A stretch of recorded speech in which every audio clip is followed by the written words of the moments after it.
Неизвестно како ќе се одвива учебната година.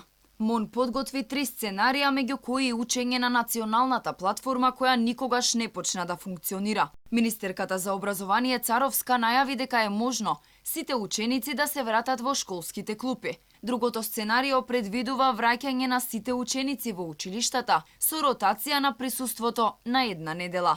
Но не се исклучува можноста учениците до 4-то одделение да учат со физичко присуство, а останатите на така наречената национална платформа. Дали со ова Царовска најави дека конечно ќе почне да функционира помпезно најавуваната платформа која крахираше само неколку дена по почетокот на изминатата учебна година?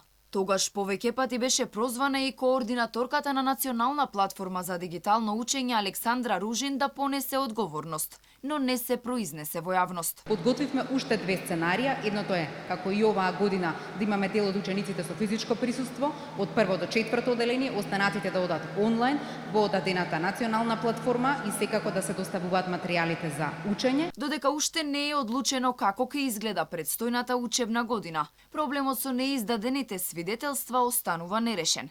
Царовска ја префрли топката на Бирото за развој на образование, ама и ги оправда дека одложувањето било согласно законските рокови, бидејќи крајот на учебната година е 31 август.